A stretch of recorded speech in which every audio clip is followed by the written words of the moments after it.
Não se esqueça de se inscrever no canal e de ativar o sino das notificações para não perder nenhum dos lançamentos do MGF. E se aprecia o conteúdo do canal, considere também tornar-se um apoiador do Mundo de Gelo e Fogo no Apoia-se, além de me seguir em minhas redes sociais e na página do canal no Facebook. Todos os links estarão na descrição abaixo.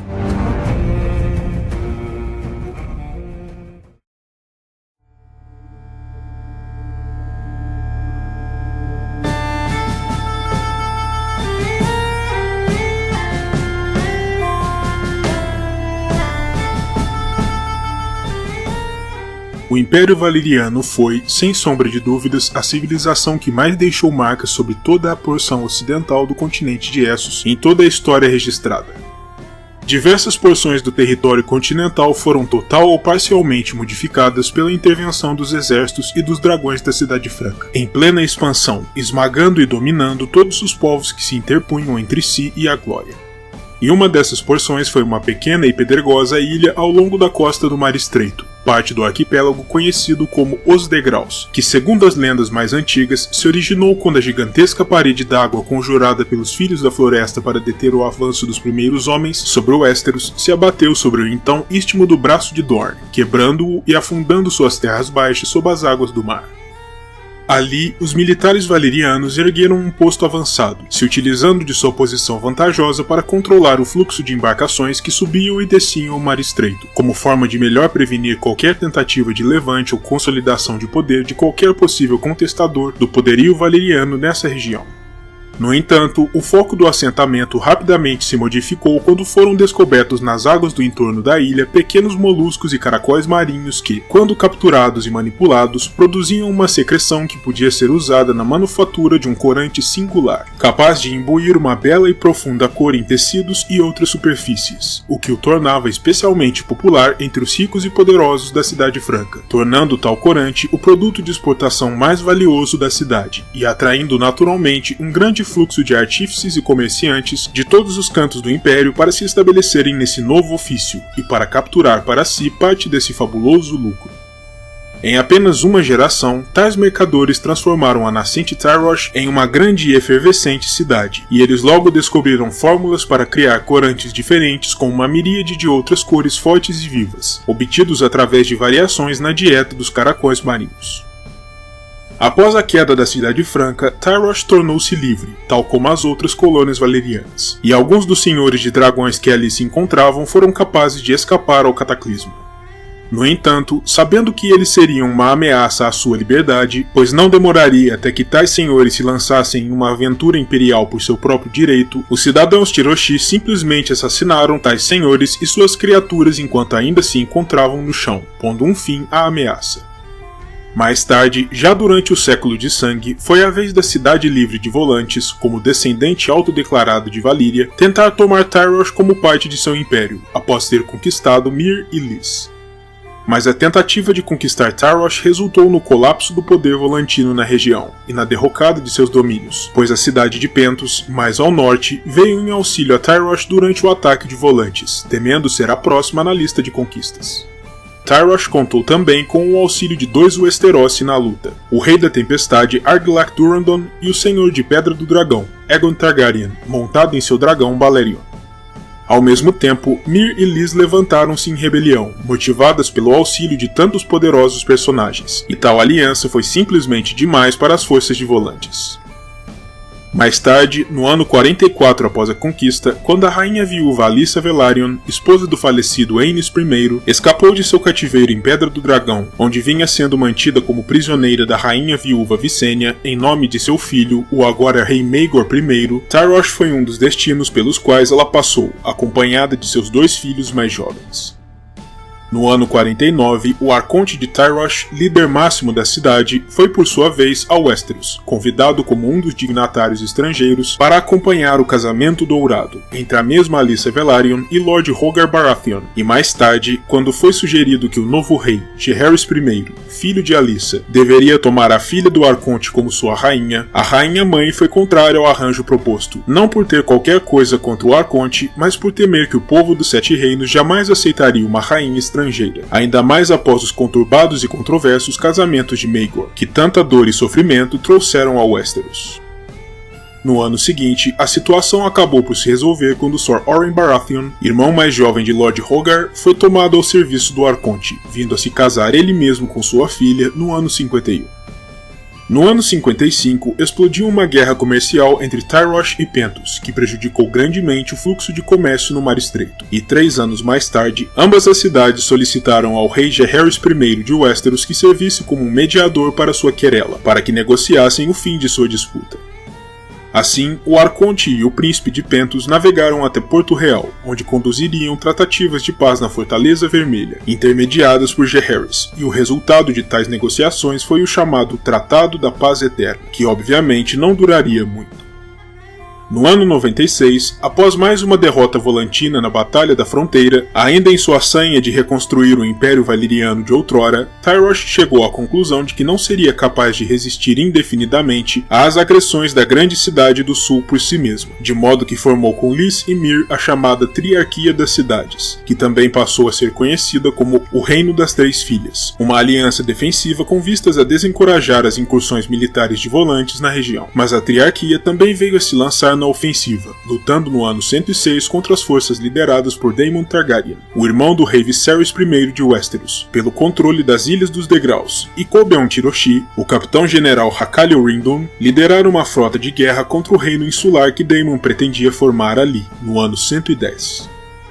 Mais tarde, quando explodiu a Dança dos Dragões em Westeros, o Alto Conselho da Triarquia se reuniu em Tyrosh para ouvir a proposta que o emissário da facção verde, Sor Tyland Lannister, trazia da parte do rei Aegon II, em busca do apoio das Cidades Livres, e tal proposta foi aceita, com a Triarquia passando a apoiar efetivamente Aegon contra a facção negra de Rhaenyra Targaryen. Nesse contexto, coube a um capitão Tiroshi capturar ninguém menos do que o príncipe Viserys, um dos filhos de Rhaenyra, antes do início da Batalha do Estreito, embora ele tenha sido mais tarde clamado como cativo pelo almirante da frota da Triarquia, Sharaco Lohar, de Lys. O mesmo Sharaco causaria controvérsia mais tarde, quando se verificou que a maior parte das baixas dentro da frota da Triarquia haviam sido de navios e marinheiros de Tyrosh e Myr, com o almirante sendo acusado pelas viúvas dos mortos em combate de deliberadamente proteger os navios e os soldados licenos em detrimento dos demais. A morte do almirante Sharaco provocou a explosão da Guerra das Filhas, embora ele tenha sido supostamente morto em uma briga pela mão de uma donzela, pois acreditava-se que fosse Myr quem estivesse por trás da morte. Enquanto Myr e Lys se atracavam, Tyrosh se aproveitou para clamar posse sobre os degraus. A ideia inicial era tornar as ilhas território subordinado à Cidade Livre, mas o ambicioso Hakale Rindon passou por cima das ordens recebidas do Arconte e tomou os degraus para si pessoalmente, e se declarou como Rei do Mar Estreito. Seu reinado pouco durou, no entanto, pois logo após o final da Dança dos Dragões, Sor Oscar Tully liderou a companhia mercenária dos Quebradores da Tempestade contra as terras disputadas e os degraus, encerrando o domínio de Rindon sobre a região. Logo depois, Myr e Lys fizeram a paz entre si e se viraram para atacar Tyrosh, que havia se mantido até então fora da guerra, obrigando o Arconte a chamar seus exércitos de volta dos degraus, mas a frágil aliança das duas cidades logo se desintegrou, permitindo que o líder Tiroshi se voltasse novamente ao traiçoeiro Rindon. Naquela altura, a Ilha de Pedra Sangrenta e toda a porção sul dos degraus eram controlados pelo capitão-general, enquanto os mercenários Pentoshi contratados pelo Arconte exerciam domínio sobre as porções norte e leste do arquipélago. Em pouco tempo, Lys deixou de lado a amargura com Tyrosh e se uniu à cidade para combater Hakale, e em breve, o Principado de Dorne também se uniu à coalizão contra o autodeclarado rei, temendo que ele prejudicasse as vitais rotas comerciais que iam das Cidades Livres até Vila Taboeira, e essa aliança quebrou o poder do Rei do Mar Estreito, libertando os degraus. Ao final da Guerra das Filhas, Tyrosh acabou por dominar grande parte do território das terras disputadas. Mais adiante, após o período florescente da Primavera Licena, um dos membros da família banqueira Rhaegar, que dominara a política da cidade durante o período, Moredo Rhaegar, fugiu de Westeros em direção a Braavos, e depois de negociar com o Banco de Ferro da cidade, se dirigiu a Tyrosh para contratar ali mercenários e atacar sua antiga cidade, que havia virado as costas à sua família, mas não se sabe qual foi o resultado final de seu esforço. Algum tempo mais tarde, já no final do segundo século após a conquista, o rei Aegon IV de Westeros arranjou o casamento entre seu principal bastardo, Daemon Blackfyre, a quem muito favorecia, com uma senhora da cidade, Horen de Tyrosh, mas veio a falecer antes de o casamento ser realizado, de modo que coube a seu sucessor, Daeron II, pagar o dote ao arconte para permitir que a união se consumasse. Desse casamento, nasceram 7 filhos, incluindo 5 homens e 2 mulheres. Depois, ao final da mal-sucedida rebelião Blackfyre, com a morte de Daemon e de seus 2 filhos mais velhos, seu meio-irmão e principal apoiador Aegor Rivers reuniu os filhos e filhas sobreviventes do Dragão Negro, bem como sua viúva e todos os seus apoiadores sobreviventes, e fugiu pelo Mar Estreito, até Tyrosh, onde se estabeleceram durante anos, enquanto juntavam os pedaços de sua combalida força e se reorganizavam para continuar a luta de Daemon. E foi em Tyrosh que Rhaegon Blackfyre, o mais velho dos filhos sobreviventes de Daemon após a morte de Daemon II, que partira para Westeros tentando conclamar a segunda rebelião do Dragão Negro, foi coroado por aço amargo como Rhaegon I, para desafiar o rei Aerys I Targaryen pela posse do Trono de Ferro, no contexto da terceira rebelião Blackfyre. Tempos mais tarde, outra donzela Tyroshi figurou em lugar de destaque na corte Westerosi. Kyra de Tyrosh se casou com o príncipe Valar Targaryen, filho primogênito de Baelor Quebra-Lança, que era, por sua vez, o primogênito de Daemon II. Contudo, seu marido morreu jovem, em 209, durante a Grande Praga da Primavera, e de sua curta união surgiram apenas natimortos, o que levou Kyra a voltar a se casar, dessa vez com Daeron Targaryen, filho mais velho do irmão de Baelor, Maekar, e, portanto, primo do falecido Valar. Em ambos os casamentos, Kyra se casou com príncipes na linha sucessória do trono, pois ambos os seus maridos eram filhos dos príncipes de Pedra do Dragão, e da união com Daeron nasceu finalmente uma filha, a princesa Vila. Anos mais tarde, Tyrosh foi vítima de um ataque violento do chamado Bando de Nove, um grupo de piratas, mercenários e mercadores inconformados que haviam conquistado seus domínios nas terras disputadas. A cidade acabou saqueada por estes antes que procedessem em direção aos degraus, deixando o rico comerciante Aleco Odaris, também conhecido como o Língua de Prata, como ditador em Tyrosh, derrubando o arconte da cidade. E embora o Bando de Nove tenha sido destruído na Guerra dos Reis de Nove Moedas e seu domínio sobre as terras disputadas tenha durado apenas meio ano, Aleco foi capaz de manter sua posição como senhor de Tyrosh por nada menos do que 6 anos, até ser envenenado por sua rainha, após o que a posição do arconte foi restaurada e a cidade voltou ao seu regime normal. Em anos mais recentes, Tyrosh foi a origem do terrível e engenhoso mecanismo usado por Aerys II para estrangular Brandon Stark enquanto este assistia à morte de seu pai, Lord Rickard, pela ação do fogo vivo, em plena corte real. Mais tarde, quando a dinastia Targaryen caiu nos Sete Reinos e os herdeiros de Aerys, Daenerys e Viserys se viram em fuga, percorrendo as cidades livres, ambos passaram algum tempo instalados junto ao arconte em Tyrosh, de modo que Daenerys passou a falar alto valiriano desde então com um perceptível sotaque Tyroshi. Paralelamente, era o plano do príncipe de Dorne, Doran Martell, enviar sua filha primogênita Arianne para Tyrosh, sob o pretexto de se tornar a nova copeira do arconte, enquanto a filha deste partia para Dorne, para servir ao príncipe Doran.